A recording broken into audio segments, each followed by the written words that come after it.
वो एक किसी एक बैंक की बात नहीं है, वो नेशनलाइज बैंक हो, सबके लिए कानून एक है।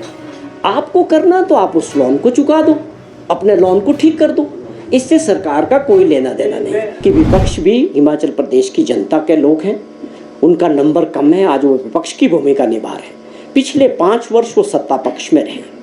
मेरे कुछ सवाल उनसे हैं कि आप बार बार सरकार को गिराने का और कोसने का काम 2 वर्षों से लगातार कर रहे हैं विपक्ष के नेता। क्या आप इस जिम्मेवारी को समझते हैं कि आपकी भी कोई जिम्मेवारी प्रदेश की जनता के प्रति है?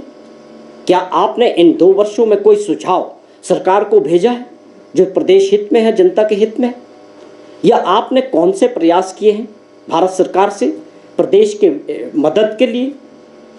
आप स्पेशल पैकेज की बात करें या और योजनाओं की बात करें, आपको बताना चाहिए कि आपने इन 2 वर्षों में आपकी पार्टी ने प्रदेश के लिए, प्रदेश की जनता के लिए, आपकी सरकार भारत सरकार से किन किन योजनाओं पे काम किया। देखिए, सहकारी बैंक में हो, कोई भी बैंक हो, मैं आपसे एक जिक्र करना चाहता हूँ।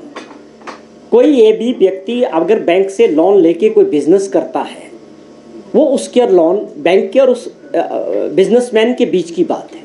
आपने करोड़ों रुपए का कर्जा उठाया किसी बैंक से, वो आपको बैंक को दे दो, या आप उसको एक अच्छा खाता रखो, गुड लोन में आप उसको रीपे करो।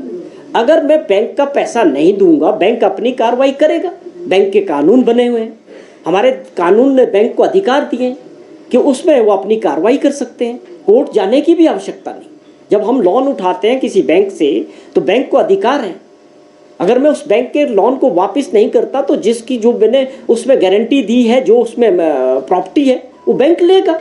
वो एक किसी एक बैंक की बात नहीं है, वो नेशनलाइज बैंक हो, सबके लिए कानून एक है। आपको करना तो आप उस लोन को चुका दो, अपने लोन को ठीक कर दो, इससे सरकार का कोई लेना देना नहीं। आपको मैं एक ही बैंक की वही बोल रहा हूँ कि जो लोग बैंक का कर्जा लेंगे उनको देना होगा।